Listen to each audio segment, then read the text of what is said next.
¿Qué harías si vieras morir a tu padre a los 7 años? No de una enfermedad, no de un accidente. Si lo vieras morir torturado, desangrado, abandonado en un calabozo oscuro mientras el gobierno miente en televisión diciendo que fue un infarto. ¿Qué harías con esa rabia? ¿Dónde la guardarías? ¿A quién se la entregarías? Hay una mujer que hoy gobierna un país entero. Una mujer que pasó de ser una niña traumatizada a la persona más poderosa de Venezuela. Y entre esos dos puntos hay una historia que parece imposible.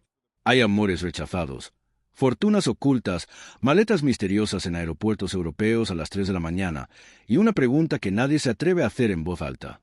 ¿Se puede vengar tanto dolor sin convertirte en aquello que destruyó tu vida? Hoy vamos a investigar juntos la historia de Delcy Rodríguez. No te voy a dar respuestas fáciles. No te voy a decir qué pensar. Pero te voy a mostrar información que cambiará completamente cómo ves a esta mujer. Y al final del vídeo, tú mismo vas a tener que decidir si lo que hizo fue justicia o si fue algo mucho más oscuro. Si quieres entender cómo el trauma de una niña puede transformar la política de un país entero, activa la campanita ahora mismo. Porque esta historia tiene giros que no te esperas.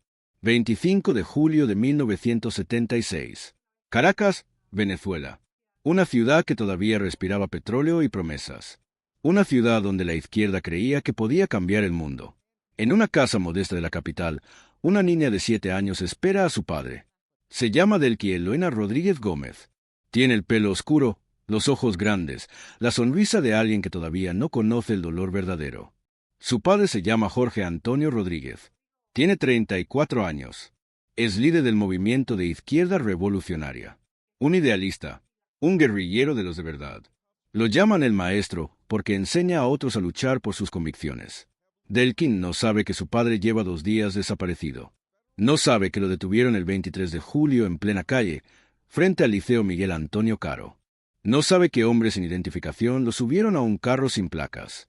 No sabe que lo llevaron a los Chaguáramos, el centro de detención más temido del país. Y no sabe que nunca más lo va a volver a ver con vida. Pero antes de contarte qué pasó en ese calabozo, necesitas entender quién era Jorge Antonio Rodríguez. Porque todo lo que su hija hizo después tiene que ver con quién fue él. Jorge nació el 16 de febrero de 1942 en Carora, estado Lara. Creció en una Venezuela diferente. Una Venezuela donde todavía se creía en las revoluciones. Donde jóvenes universitarios hablaban de Marx, del Che Guevara, de cambiar el sistema. Se hizo líder estudiantil en la Universidad Central de Venezuela. Los que lo conocieron dicen que era carismático, apasionado, brillante. Fundó el MIR.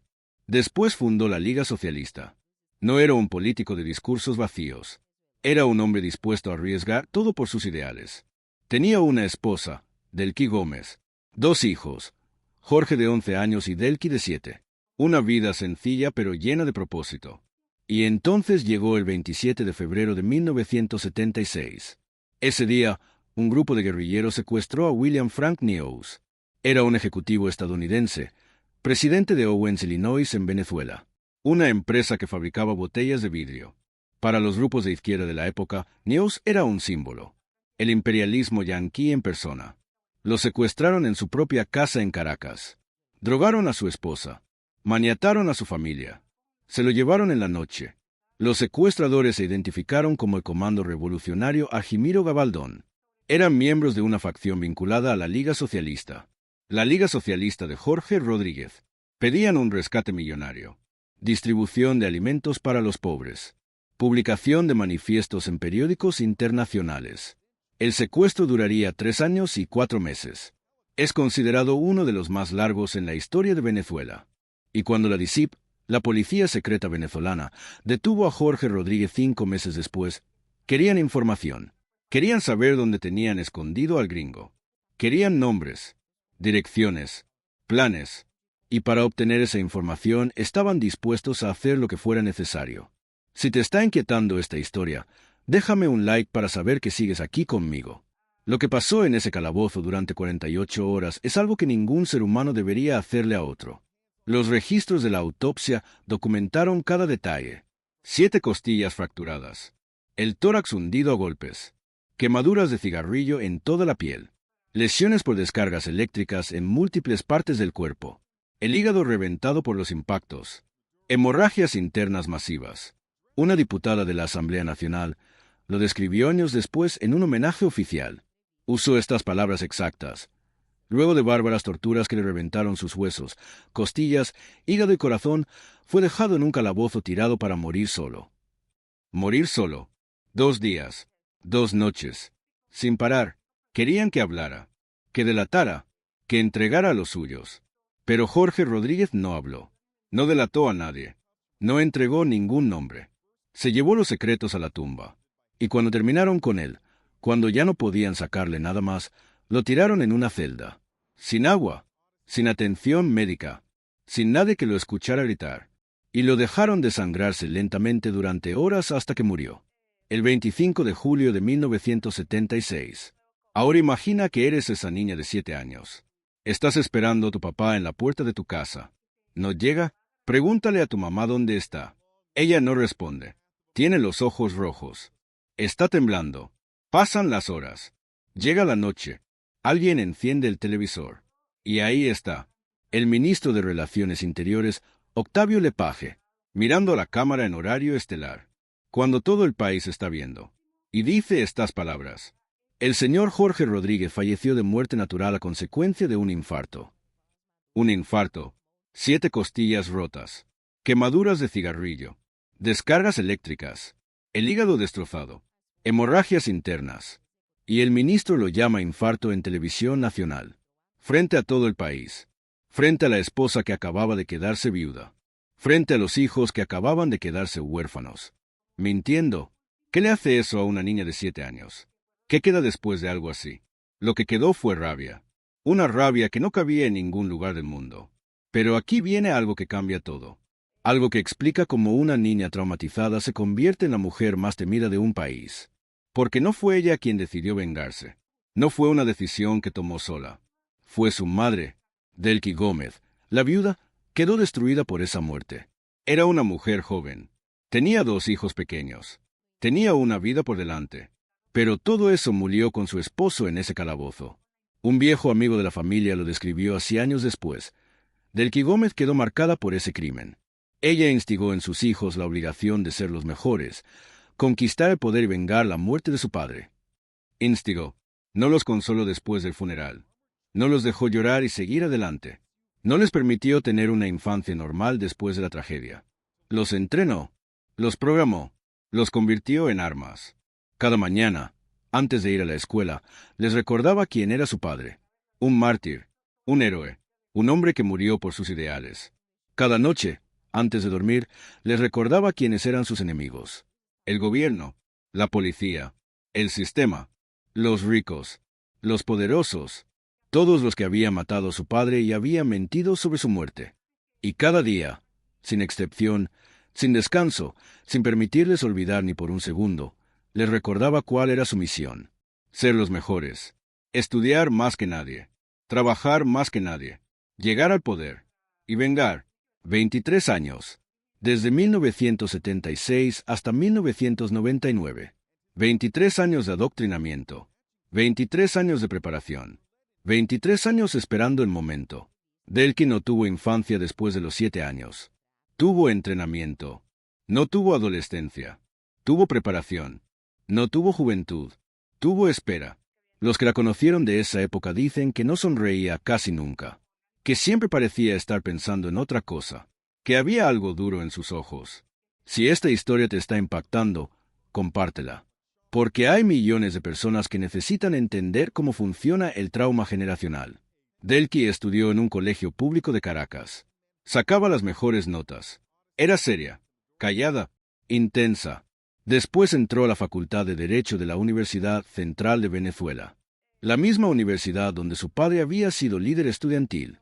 Caminó por los mismos pasillos que él había caminado. Se sentó en las mismas aulas donde él se había sentado. Pero no fue suficiente. Se fue a Francia, a la Universidad de París, a estudiar Derecho Laboral y Sindical, a prepararse aún más. Volvió a Venezuela con un currículum impecable, con idiomas, con títulos internacionales, con todo lo necesario para entrar al poder. Y esperó pacientemente. Esperó mientras Venezuela se hundía en crisis. Esperó mientras los gobiernos iban y venían.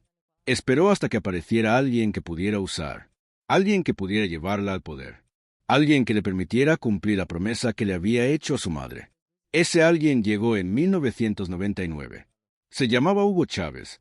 Chávez era un militar golpista que había intentado tumbar el gobierno en 1992. Había fracasado, había ido preso, había salido, y ahora se postulaba para presidente hablando de revolución, de justicia social, de cambio. Hablaba como el padre de Delqui. Usaba las mismas palabras. Prometía las mismas cosas. Y Delqui vio su oportunidad. En 2003 entró al gobierno. Coordinadora de la vicepresidencia. Tenía 34 años. La misma edad que tenía su padre cuando lo mataron. En 2006 la ascendieron. Ministra del despacho de la presidencia. La persona que controlaba la agenda de Chávez. La que decidía quién entraba y quién no. La que sabía todos los secretos. Su hermano Jorge también había entrado al poder. Era presidente del Consejo Nacional Electoral, el organismo que controla las elecciones, el que cuenta los votos, el que decide quién gana. Dos hermanos, dos posiciones de poder, un solo objetivo. Y entonces, en ese momento, cuando Delqui tenía 37 años, cuando estaba a la cima del poder, cuando todo lo que había esperado durante décadas finalmente se estaba cumpliendo, pasó algo que nadie esperaba. Se enamoró, o más bien, alguien se enamoró de ella. Fernando Carrillo la conoció en 2006. Tenía 40 años. Era el galán más famoso de Venezuela, posiblemente el más famoso de toda Latinoamérica.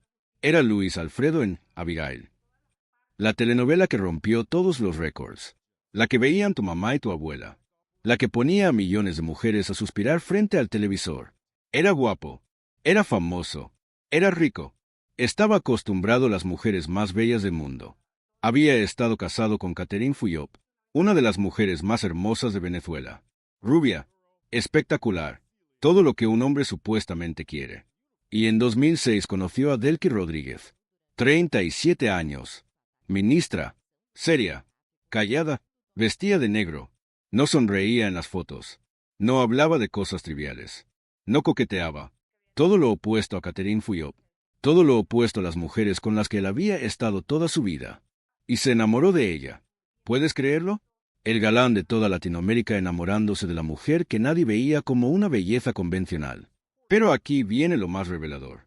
Años después, en una entrevista en el programa LAM de Argentina, le preguntaron por esa relación. Y él fue brutalmente honesto. Dijo, fue una relación difícil porque tanto del lado de ella le decían que cómo podía estar con una persona como yo, y a mí los míos me comentaban que cómo podía estar yo con una tipa tan fea después de haber estado con Catherine Fuyop. Tan fea. Esas fueron las palabras. Sus propios amigos le decían eso. El círculo más cercano del galán más guapo de Venezuela le preguntaba cómo podía estar con alguien así. Pero él no les hizo caso. La defendió. Y dijo algo que reveló lo que realmente sentía. Delqui es bella, brillante, es protectora y una lumbrera. Se lee un libro de 500 páginas en una noche. 500 páginas en una noche. No hablaba de su físico. Hablaba de su mente, de su intensidad, de su inteligencia, de algo que él veía en ella y que nadie más parecía ver. La relación duró un año, entre 2006 y 2007. Fue discreta, sin escándalos, sin fotos en revistas, sin declaraciones públicas. Y terminó. Nadie sabe exactamente por qué. Ella nunca habló de eso. Nunca lo mencionó en ninguna entrevista. Nunca confirmó siquiera que la relación hubiera existido. Pero él sí habló. Y lo que dijo hace apenas unos días va a dejarte sin palabras. Suscríbete ahora porque esta historia se pone cada vez más intensa. 5 de enero de 2026. Casi 20 años después de esa relación, Fernando Carrillo apareció en el matinal de Chilevisión. Estados Unidos acababa de capturar a Nicolás Maduro en una operación militar, del que acababa de asumir la presidencia. Todo el mundo hablaba de ella. Y le preguntaron a Fernando si ella había traicionado a Maduro. Y él la defendió, como si todavía estuvieran juntos, como si esos 20 años no hubieran pasado. Dijo, imposible. Si hay alguien chavista en Venezuela es el presidente Maduro. Y si hay alguien madurista en Venezuela es la vicepresidenta Delqui Rodríguez. No he conocido una mujer más fiel, más leal, más honesta, más noble, más valiente. Fiel, leal, honesta, noble, valiente. Casi 20 años después. Una relación de 1 año. Y entonces dijo esto: ha sido el gran amor de mi vida. El gran amor de su vida. Los conductores del programa se quedaron en silencio. No sabían qué decir. El galán de Abigail, casi 20 años después, llamando a la presidenta de Venezuela el amor de su vida. Pero aquí viene lo más revelador. Ella nunca respondió. Nunca confirmó la relación públicamente. Nunca habló de él en ninguna entrevista. Nunca dijo: sí, fue el amor de mi vida también. Nunca dijo nada. Silencio. Y ese silencio te dice todo lo que necesitas saber sobre Delcy Rodríguez. Tenía 37 años cuando conoció a Fernando Carrillo. Todavía podía tener hijos. Todavía podía formar una familia.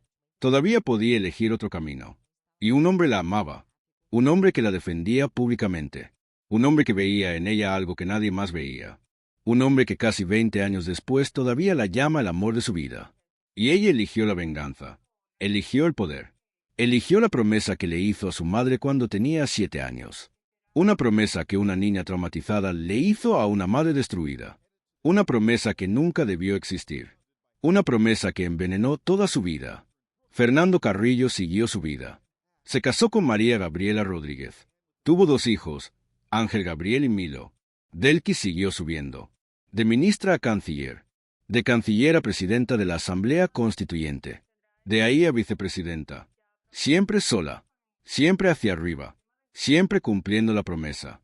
Y hoy, a los 56 años, está sola. Sin hijos. Sin esposo. Sin el amor de su vida. Con el poder de Venezuela en sus manos.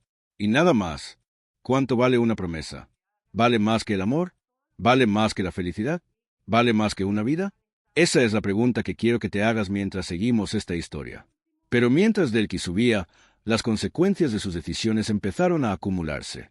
En 2015, en una cumbre del Mercosur en Paraguay, protagonizó un enfrentamiento con Mauricio Macri, el presidente de Argentina. Él le reclamó por los presos políticos en Venezuela. Ella explotó. Lo acusó de todo. Mostró fotos. Gritó. Señaló. Maduro la felicitó públicamente por mandar a las duchas a Macri. Ese era su estilo. Confrontación. Ataque. Sin filtro. Y las sanciones empezaron a llegar. En abril de 2018, México congeló sus activos. En junio de 2018, la Unión Europea la sancionó. Congelaron sus bienes. Le prohibieron la entrada a Europa. La acusaron de socavar la democracia. En julio de 2018, Suiza hizo lo mismo. En septiembre de 2018, Estados Unidos la sancionó por corrupción y violación de derechos humanos. En 2019, más sanciones. Canadá, el Tratado Interamericano de Asistencia Recíproca. Delcy Rodríguez se convirtió en una de las mujeres más sancionadas del planeta. No podía viajar a Europa. No podía viajar a Estados Unidos. No podía viajar a casi ningún lado. Su pasaporte valía menos que el papel en que estaba impreso. Y sin embargo, en enero de 2020, aterrizó en Madrid a las 3 de la mañana. Con 40 maletas. Déjame un comentario ahora mismo diciendo qué crees que había en esas maletas. Porque lo que voy a revelarte a continuación es cinematográfico. Pero antes de contarte eso, necesitas saber qué pasó en 2017. Porque en 2017, 10 años después de que Fernando Carrillo saliera de su vida, apareció otro hombre. Joseph Abou Nassif Esmaili, 36 años, venezolano de origen libanés, empresario, o al menos eso decía en sus tarjetas de presentación. Porque la historia de Joseph no es una historia de amor, no es la historia de un hombre que la amaba, no es la historia de alguien que veía en ella algo que nadie más veía. Es una historia de dinero, de mucho dinero, de una cantidad de dinero que resulta obscena cuando la comparas con la miseria que vive el pueblo venezolano. Antes de conocer a Delcy, Joseph Abou Nassif era un don nadie. Trabajaba en Interbursa, una casa de bolsa en Caracas. Era un empleado, un operador financiero más, uno entre cientos. Nadie sabía su nombre. Nadie lo invitaba a las fiestas importantes. Nadie le abría puertas. Interbursa estaba controlada por Juan Domingo Cordero y Raúl Gorrín, 2 empresarios que después comprarían Globovisión, el canal de noticias que había sido crítico del gobierno, y lo convertirían en vocero del régimen. Raúl Gorrín se jactó en una entrevista con la revista Producto. Ganamos mucho dinero. En Venezuela se transaban $500 millones semanales y en Interbursa aprovechamos esa bonanza. $500 millones semanales. Joseph estaba ahí, aprendiendo, viendo cómo funcionaba el sistema, entendiendo cómo se hacían los negocios en la Venezuela chavista, esperando su oportunidad. Esa oportunidad llegó en 2017, cuando empezó a salir con la vicepresidenta de Venezuela. Y de la noche a la mañana, el empleado de casa de bolsa se convirtió en uno de los hombres más ricos del país. Una investigación del portal Armando Info, dirigida por el periodista Roberto Deniz, reveló los números exactos, números que el gobierno venezolano nunca desmintió. Desde 2017, las empresas controladas por Joseph y sus hermanos Omar y Jamal obtuvieron contratos con el gobierno venezolano por al menos $413 millones. 413 millones. ¿Para qué? Para suministrar comida a los pobres. Los CLAP, los comités locales de abastecimiento y producción. Las cajas de comida que el gobierno reparte a los barrios. El programa social que supuestamente ayuda a los que no tienen para comer. La propaganda del régimen que dice, nosotros alimentamos al pueblo. Pero detrás de esas cajas hay un sistema de corrupción gigantesco. Las empresas que ganan los contratos cobran precios inflados. Compran productos de mala calidad en el extranjero. Importan cosas que a veces llegan vencidas. Se quedan con la diferencia. Y nadie puede protestar. Porque si protestas, te quitan la caja. Y si no tienes caja, no comes. Es un sistema de control social, de chantaje, de sometimiento. Y el novio de la vicepresidenta estaba ganando $400 millones con ese sistema. Tenía 4 empresas registradas en Hong Kong. Mas Joy Industries Limited, Million Rice Industries Limited, Log Fortune Trading Limited, Shining Capital International Limited. 4 empresas fantasma en Hong Kong, a 10.000 kilómetros de Venezuela, donde nadie podía investigar, donde el dinero desaparecía en un laberinto de cuentas. Pero eso no fue todo. En 2019, otra de sus empresas obtuvo un contrato adicional por €145 millones para importar kits de hemodiálisis. Los kits que necesitan los pacientes renales para sobrevivir. Los kits que limpian la sangre de las toxinas cuando los riñones ya no funcionan. Sin esos kits, la gente muere. Y en Venezuela, esos kits escasean. Los hospitales no tienen suficientes. Los pacientes hacen cola durante horas. Algunos mueren esperando. Una enfermera en un hospital de Caracas le dijo a un paciente que buscaba diálisis, anótate en la lista a ver si muere o fallece algún paciente. Es la opción que tienes. Esa es la realidad. Esperar a que alguien muera para poder usar su máquina. Y mientras tanto, ¿sabes cuántos pacientes renales murieron en Venezuela entre 2017 y 2019? 5.000. 5.000 personas. ¿Y sabes quién dijo ese número? Carlos Rotondaro, el exministro de Salud del propio gobierno chavista. Un general que fue presidente del Instituto Venezolano de los Seguros Sociales durante 10 años. Un hombre del régimen que tuvo que huir de Venezuela y denunciar lo que estaba pasando. Dijo que a la cúpula del régimen no le importa que la gente se muera por falta de diálisis. 5.000 muertos entre 2017 y 2019. Y el contrato para importar esos kits se lo dieron a una empresa fantasma en Hong Kong controlada por el novio de la vicepresidenta. 145 millones de euros. Para el novio de Delqui. Mientras 5.000 venezolanos morían esperando diálisis. ¿Entiendes la magnitud de esto? El periodista Roberto Deniz lo resumió así en su investigación. Delqui y Jorge Rodríguez acumulan poder. A la sombra de ellos crece el emporio del clan Abou Nassif. De los contratos millonarios con Corpovex, a pasar a controlar empresas de construcción, inmobiliarias, empaquetadoras y hasta los bodegones. Y entonces escribió la frase que lo resume todo. Cupido llegó con una alforja llena de contratos. Cupido llegó con contratos. No llegó con flores. No llegó con poemas. No llegó con amor. Llegó con $413 millones. Si esta investigación te está impactando, activa la campanita, porque lo que viene ahora es todavía más fuerte. Piensa en la diferencia. Fernando Carrillo la amaba cuando ella no tenía nada que ofrecerle. Cuando ella era solo una ministra. Cuando estar con ella le traía críticas de sus amigos. Cuando todos le decían que estaba loco. La amaba por quien era. Joseph Bounasif apareció cuando ella era vicepresidenta. Cuando estar con ella traía contratos millonarios. Cuando ser su novio abría puertas que nadie más podía abrir. ¿Eso es amor o es negocio? Fernando Carrillo, casi 20 años después, todavía la llama el amor de su vida. Joseph Abou Nassif diría lo mismo si ella perdiera el poder mañana. Esa es la diferencia entre el amor y la conveniencia. Esa es la diferencia entre lo que Delki rechazó y lo que aceptó. Rechazó al hombre que la amaba de verdad. Aceptó al hombre que la convenía. Y hoy tiene 400 millones de dólares en contratos para su novio. Y no tiene nada más. Y nadie dijo nada. Porque en Venezuela, cuestionar a Delki Rodríguez tiene consecuencias. Consecuencias muy serias. Pero todavía faltaba algo más. Algo que pasó el 20 de enero de 2020. A las 3 de la mañana. En el aeropuerto de Madrid. Y esto es lo más cinematográfico de toda la historia. 3 de la mañana. 20 de enero de 2020. Aeropuerto de Barajas, Madrid, España. Todo el mundo duerme. Las terminales están casi vacías. Los vuelos comerciales no empiezan hasta dentro de unas horas. Pero en una pista alejada, lejos de las cámaras, lejos de los pasajeros normales, un avión privado con matrícula turca aterriza. Es un jet ejecutivo. Lujoso. Discreto. A bordo viene Delki Rodríguez, vicepresidenta de Venezuela. Y con ella viene Joseph Abou Nassif, su novio, el empresario de los 400 millones. Y viene el ministro de Turismo de Venezuela, Félix Plasencia. Y viene Jorge Jiménez, que después sería presidente de la Federación Venezolana de Fútbol. Y vienen 40 maletas. 40. Hay un problema enorme.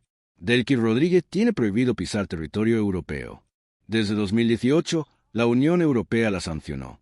Congelaron sus activos. Le prohibieron la entrada a cualquier país del espacio Schengen. La acusaron de socavar la democracia y violar derechos humanos. Si pisa suelo europeo, técnicamente deberían arrestarla. Pero ahí está, a las 3 de la mañana, en un avión privado, en el aeropuerto de la capital de España. Y alguien muy importante la está esperando. José Luis Ábalos, el ministro de Transportes de España, el número 2 del gobierno de Pedro Sánchez, uno de los hombres más poderosos del país. ¿Qué hace el ministro de Transportes de España recibiendo a una mujer sancionada que tiene prohibido entrar a Europa a las 3 de la mañana? Esa es la pregunta que toda España se haría después. Con Ábalos vienen dos personas más. Koldo García, su asesor personal, su mano derecha, y Víctor de Aldama, un empresario que hoy está preso por corrupción, un conseguidor, un hombre que sabía cómo mover dinero. Los tres suben al avión. Suben al avión de una mujer que tiene prohibido estar en Europa, a las 3 de la mañana, y se quedan más de una hora. ¿De qué hablaron? Nadie sabe exactamente.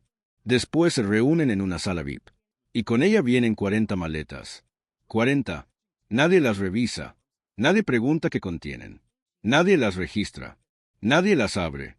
Un vigilante jurado que estaba ahí esa noche declaró ante notario lo que vio. El personal de Esquivale traslada 2 carros con maletas al exterior de la zona pública para ponerlos en vehículos sin pasar ningún control de aduanas. Sin pasar ningún control. 40 maletas que entran a Europa sin ningún control. A las 3 de la mañana. Con una mujer que tiene prohibido estar ahí.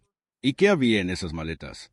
Víctor de Aldama, el empresario que fue a recibirla esa noche y que hoy está preso por corrupción, le confesó a un amigo lo que pasó. El diario El Español publicó esa confesión. Aldama dijo, se han quedado maletas llenas de dinero en España. Llenas de dinero. Y cuando su amigo le preguntó preocupado, Aldama le respondió, eso lo sabe Pedro Sánchez, el presidente de España. Sabía. El caso se conoció como el de El Quiete. La oposición española pidió explicaciones. Pidió investigaciones. Pidió la dimisión de Ábalos. Pero el gobierno de Pedro Sánchez cerró filas. Y durante 4 años intentaron enterrar el caso. Pero las investigaciones siguieron. Y en octubre de 2024, 4 años después, la Guardia Civil Española encontró algo en la computadora de Víctor de Aldama. Una fotografía. Una fotografía que lo cambiaba todo. Una orden de compraventa de 104 barras de oro venezolano. Por 68,5 millones de dólares. 68 millones de dólares en oro. La transacción involucraba al Fondo de Desarrollo Nacional de Venezuela, una empresa española, y nombres conectados directamente con Delki Rodríguez, moviéndose entre Venezuela y España, en las sombras, mientras 8 millones de venezolanos huían de su país porque no tenían que comer, mientras los hospitales no tenían medicinas, mientras los niños morían de hambre. 68 millones de dólares en barras de oro. En la computadora del empresario que fue a recibir a Delki Rodríguez a las 3 de la mañana, con 40 maletas que nadie revisó. Conecta los puntos. Eso es lo que quedó de la niña que juró vengar a su padre. Eso es lo que quedó de la revolución bolivariana. Oro, corrupción, mentiras, 40 maletas a las 3 de la mañana. Y entonces llegó el fraude. Comparte este video ahora mismo, porque lo que viene a continuación es el punto de quiebre de toda esta historia. Julio de 2024. 5 meses antes de que todo estallara. Venezuela estaba a punto de votar. Elecciones presidenciales. Por primera vez en años, la oposición se había unido. Tenían un candidato, Edmundo González, un diplomático de carrera, 74 años, tranquilo, moderado. María Corina Machado, la verdadera líder de la oposición, había sido inhabilitada por el régimen. No podía participar, pero ella fue la que organizó todo, la que recorrió el país, la que movilizó a millones. Todos los sondeos daban a González como ganador, por márgenes enormes. La gente estaba harta de la crisis, harta del hambre, harta de ver a sus hijos emigrar, harta de Maduro. El día de la elección, el 28 de julio de 2024, las colas empezaron desde las 5 de la mañana. Millones de venezolanos salieron a votar, defendieron las mesas, se quedaron hasta el final, documentaron todo con sus teléfonos.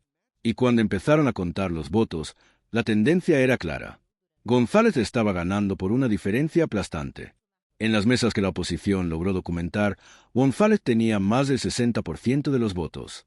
Maduro apenas llegaba al 30%. Era una paliza histórica. Pero entonces pasó algo. El Consejo Nacional Electoral dejó de transmitir resultados. Las horas pasaron. La medianoche llegó. Y nada. Silencio.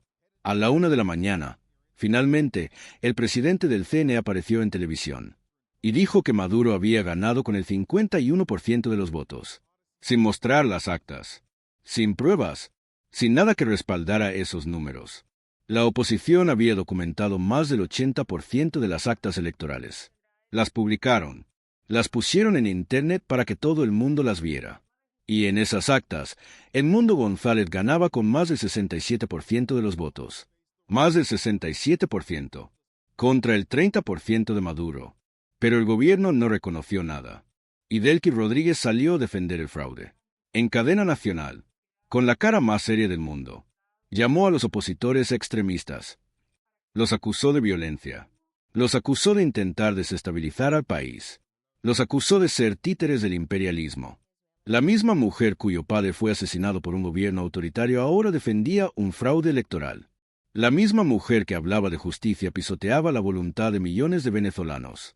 La misma mujer que decía representar al pueblo robaba su voto. Las protestas empezaron esa misma noche.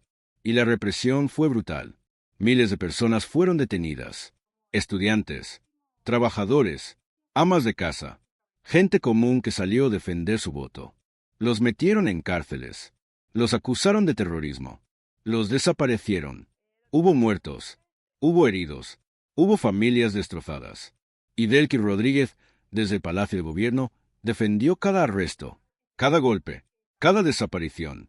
Cuando me nombran a Delcy Rodríguez, lo primero que pienso es en corrupción, venganza y presos políticos. Pienso en estudiantes muertos. Eso dijo una venezolana exiliada. Estudiantes muertos por defender lo que el padre de Delcy supuestamente defendía, por luchar contra lo que ella dice combatir. La hija del torturado se convirtió en la jefa de los torturadores. La niña que lloró a su padre en un ataúd cerrado ahora manda a cerrar ataúdes de otros. La mujer que juró vengar la injusticia ahora es la injusticia. Y quizá ni siquiera se da cuenta. Quizá después de 50 años de rabia ya no sabe la diferencia entre justicia y venganza. Quizá después de tanto tiempo odiando, ya no recuerda qué es lo que odiaba ni por qué. Quizá la niña de 7 años que esperaba a su padre en la puerta de su casa ya murió hace mucho tiempo. Y lo que quedó es solo poder, solo control, solo sobrevivir. Eso es lo que queda cuando la venganza se vuelve tu única razón de existir. Te consume, te transforma, te convierte en lo que más odiabas. Y cuando te das cuenta, ya es demasiado tarde. Pero hay algo más oscuro todavía. Algo que apareció en investigaciones del Miami Herald. Según testimonios de exmiembros del régimen que hoy cooperan con Estados Unidos, los hermanos Rodríguez están acusados de gestionar partes del Cártel de los Soles. El Cártel de los Soles. La red que supuestamente vincula a militares venezolanos de alto rango con rutas internacionales de narcotráfico. Los soles hace referencia a las estrellas que llevan los generales en sus uniformes. Son ellos quienes controlan el dinero, declaró una fuente al periódico. Ninguno de los hermanos Rodríguez ha sido acusado formalmente de narcotráfico, pero las sombras se acumulan. Y entonces, el 3 de enero de 2026, todo explotó. 4:47 de la mañana. Viernes 3 de enero de 2026. Hora de Caracas. Los venezolanos dormían. No sabían que su país estaba a punto de cambiar para siempre. La operación se llamó Resolución Absoluta. Bombardeos selectivos sobre instalaciones militares venezolanas. Ataques quirúrgicos con misiles de precisión. No contra ciudades. No contra civiles. Contra bases. Contra centros de comunicación. Contra puntos estratégicos. Fuerzas especiales estadounidenses. Los Delta Force. Las tropas más letales del mundo. Entraron a Venezuela. El objetivo era uno solo: capturar a Nicolás Maduro. 3 horas después, a las 8 de la mañana, Maduro y su esposa Cilia Flores estaban en un avión militar estadounidense rumbo a Nueva York. 25 años de chavismo. 11 años de Maduro. Terminaron en una noche. El mundo se despertó con la noticia. Estados Unidos había invadido Venezuela. Había capturado al presidente. Lo había sacado del país. Era algo sin precedentes en la historia moderna. Pero Delcy Rodríguez no apareció. Durante 13 horas, nadie supo dónde estaba. Algunos decían que había huido a Moscú antes del ataque, que había tomado un avión privado días antes, que sabía lo que venía. Otros, que estaba escondida en algún lugar de Venezuela, en un búnker, en una casa segura. Otros, que también la habían capturado. 13 horas de silencio. 13 horas de incertidumbre. 13 horas donde nadie sabía si la vicepresidenta estaba viva, muerta, presa o fugada. Y entonces apareció, en una conferencia de prensa en el Palacio de Miraflores, con las luces de las cámaras iluminando su cara, con Diosdado Cabello a su lado, el ministro del Interior, el hombre más temido del chavismo después de Maduro, el que muchos dicen que controla el narcotráfico militar, del que llevaba un traje oscuro, el pelo recogido, la cara seria. Parecía cansada, parecía tensa, pero estaba ahí, viva, libre, en el Palacio de Gobierno, y dijo estas palabras: nunca seremos esclavos. Somos hijos e hijas de Bolívar. Exigimos inmediatamente prueba de vida del presidente Nicolás Maduro y prueba de vida de la primera combatiente Cilia Flores. Prueba de vida, como si no supiera exactamente dónde estaban, como si no hubiera estado negociando durante meses, como si todo fuera una sorpresa. Pero nada era una sorpresa, porque ese mismo día Donald Trump salió a dar una conferencia de prensa y reveló que su gobierno había estado hablando con Delcy durante meses, que ella estaba dispuesta a cooperar, que haría lo que Estados Unidos necesitara, y el Tribunal Supremo de Venezuela ordenó que Delcy asumiera la presidencia. Así, de un día para otro, sin elecciones, sin consulta popular, la hija del guerrillero torturado se convirtió en la primera mujer presidenta de Venezuela, bajo supervisión de Donald Trump, con Marco Rubio controlando cada movimiento, con Maduro en una celda esperando juicio por narcoterrorismo. Pero había algo más, algo que el Miami Herald había revelado meses antes de la captura. Delcy y su hermano Jorge habían estado negociando con Estados Unidos en secreto, a través de intermediarios en Qatar. Las negociaciones empezaron en abril de 2024. 9 meses antes. La propuesta: una transición controlada donde Delcy se quedaría en el poder. Maduro saldría, se exiliaría, y los hermanos Rodríguez mantendrían todo. Según el periódico, Delcy había escondido parte de sus activos en Qatar. Tenía conexiones con la familia real catarí. Se había estado posicionando para sobrevivir la caída de Maduro desde hacía meses. Un miembro de la realeza catarí reconoció haber actuado como enlace. Las propuestas llegaron a la Casa Blanca, pero fueron rechazadas. No hubo acuerdo previo, pero el mensaje quedó claro. Delcy Rodríguez estaba dispuesta a entregar a Maduro para salvarse ella. Un analista lo resumió así: Delcy Rodríguez no se está volviendo democrática. Quiere asegurarse de seguir teniendo un puesto en la mesa. Un puesto en la mesa. Eso es lo que queda después de 50 años. No justicia. No paz. No venganza cumplida.